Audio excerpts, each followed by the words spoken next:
হ্যাঁ, এখনও আমাদের খুবই চমৎকার একটা ম্যাথ আসছে সামনে। তো এখানে P P to the power P root P P root P P, এখানে রুট পি এর মান কত? তাহলে এটাও আমরা খুবই সহজে করতে পারি। এখানে P to the power P, তারপর হচ্ছে উপরে হলো আমার root P is equal to, এই ভিতরে ওই সেম ওইতে আমরা ভাঙতে পারি। কীভাবে ভাঙবো? তাহলে পির সাথে কোন অবস্থায় আছে? পির সাথে আমার রুট পি গুণ অবস্থায় আছে। তাহলে পির পাওয়ার 1, আমার রুট পি, রুট থাকলে আমি কী দিতে পারি?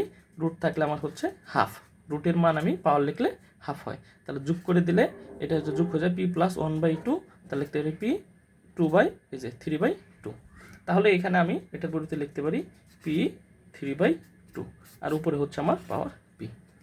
তারপর এখানে আমি কি করতে পারি, যে এটা P to the power P রাখলাম, তারপর হচ্ছে আমাদের root P is equal to, এইখানে আবার ওই যে আমার A to the power M N is equal to A to the power, এটা কি লিখতে পারি? পাওয়ারটাকে, এই পাওয়ারটাকে ভিতরে নিয়ে লিখতে পারি এন, তারপর লিখতে পারি এম। তাহলে এখানেও কি লিখতে যায়? P to the power P, তারপর হচ্ছে আমার 3/2। তাহলে পাওয়ার পাওয়ার ভিত্তি ভিত্তি সমান, ভিত্তি ভিত্তি সমান হয়ে গেলে আমি লিখতে পারি পাওয়ার পাওয়ার সমান। তাহলে লিখতে পারি root P is equal to 3/2।